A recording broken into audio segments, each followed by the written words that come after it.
So the Republicans filibustered the For the People Act.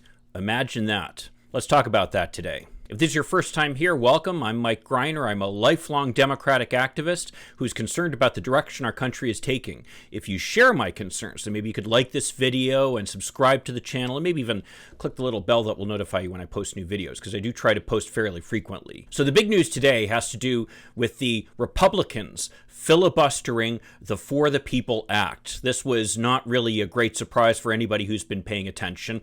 All 50 Republicans voted to not even hold a debate on the issue. The good news is, though, all 50 Democrats voted in favor of it. That may be small comfort given the fact that in the Senate they're able to block action if you don't have at least 60 votes, thanks to the filibuster.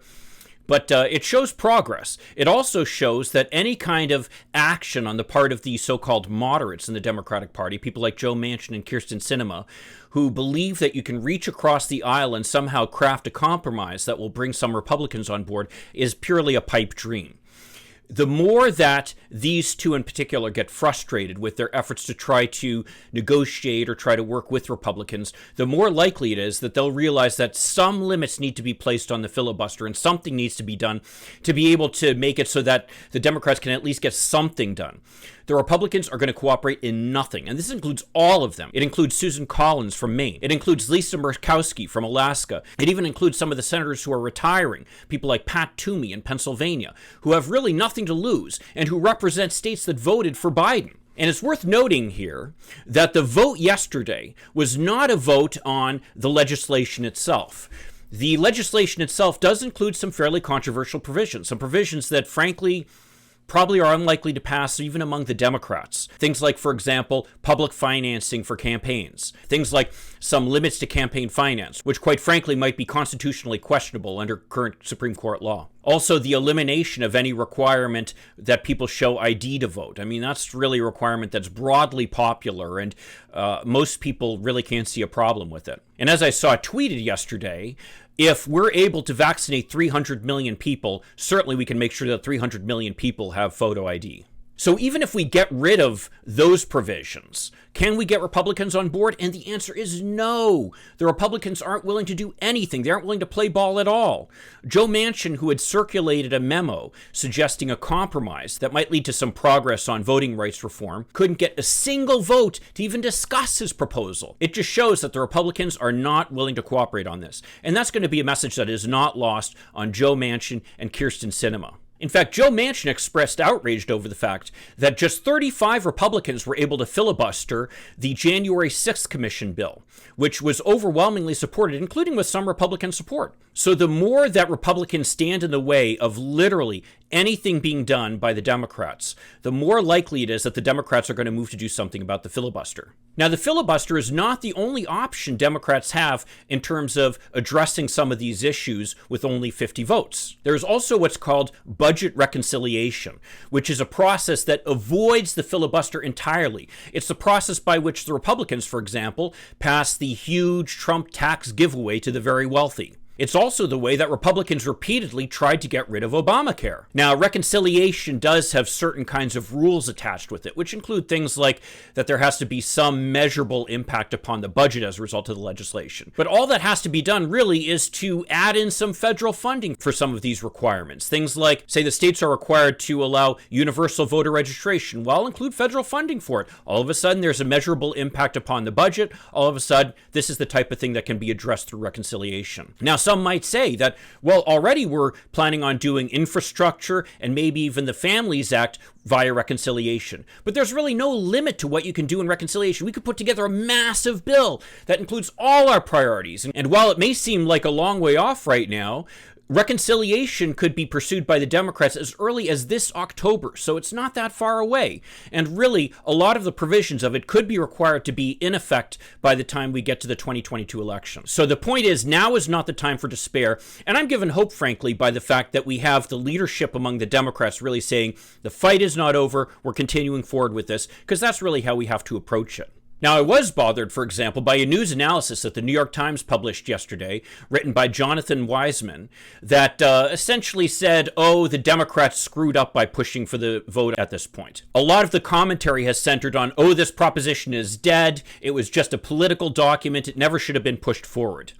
Those are really incorrect criticisms. On the one hand, we really can't separate the political from the policy in our country. People who try to do that really are missing the point. We live in, at least now, a democracy where for something to become policy, it needs to be political. It needs to be something that's able to garner some wide, broad support. So this idea that somehow the Democrats push forward really just some kind of statement back in 2019 when the original For the People Act was passed is really missing the point. This is the way that you start to get momentum going for legislative change, which is by introducing something that you believe has broad support and by pushing for it over time. And what's more is a lot of political analysis that gets done of the legislative process is really informed by political campaigns, where you have a campaign and then you get down to a certain specific date where the election happens and you either win or lose. That's not the way legislation works. Legislation takes time. You'll make repeated efforts to get it done, and each time you do something,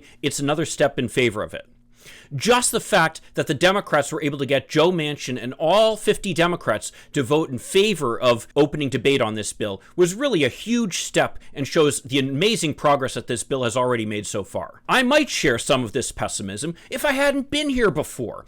You see, I used to work as the deputy mayor of Warren, and part of my job was making sure that the mayor's agenda would get through the city council, which was a challenging job. I mean, Warren is Michigan's third largest city, and we had a fairly contentious relationship with the city council. So I remember when we were pushing forward one of our major legislative priorities, and one of the gossip gadflies who worked at City Hall was walking around after we had suffered a vote against that legislation, talking about how we were in big trouble in our legislative priority. I didn't let what he was saying bother me, because I knew that this is just one more step in the process. And by the way, the following month, at a future council meeting, we did pass that legislation that the gadfly said was dead. So whenever you see these critiques saying that, oh my gosh, this bill is in trouble, it's dead, don't buy it. This is a process. It takes time to get it done. And we should feel good about the fact that all Democrats, including Joe Manchin, voted in favor of opening debate on this bill. Finally, I really resent this criticism that somehow the Democrats overreached by including too much in their bill. This bill is basically the opening of a negotiation.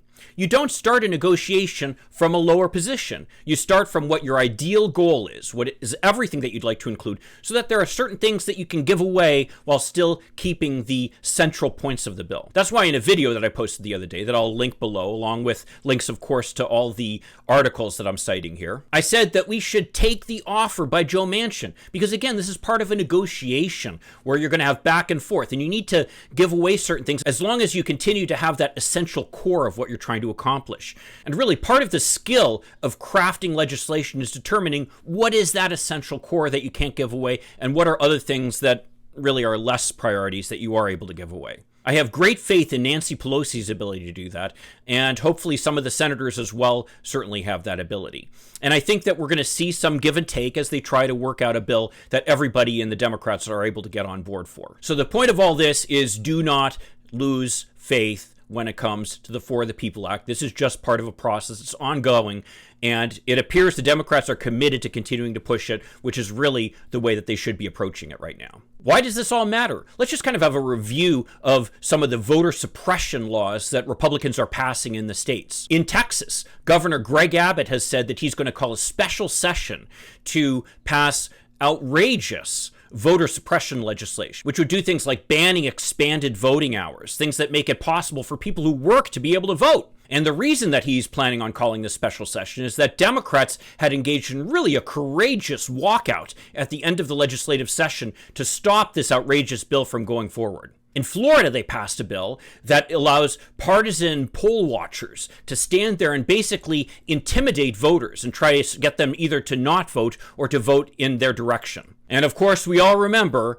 how Florida is a real swing state at this point. In Arizona, they passed a law that drops people from the voter list if they do not vote more than once every 2 years. So if you're like many people who vote only once every 4 years when a presidential election happens, you risk being dropped from the permanent voter list. In Georgia, they even passed a bill that makes it a misdemeanor for someone to hand out water bottles to people standing in line to vote. Apparently, they're just trying to make it as miserable as possible to vote, so at least a few people will not show up, because we know how close elections are in Georgia now. And Iowa also a swing state, which was actually the first state to pass a voter restriction law, well, their law limits the hours of voting on election day. So you can't even vote on election day. They make it hard to vote by mail, and then they make it so you don't have time to vote on election day. So the point of all this is the more that Republicans show how unreasonable they are in the Senate and aren't willing to even give a single vote to allow debate on issues related to this, and as long as Republicans continue to pass outrageous voter suppression legislation in the states,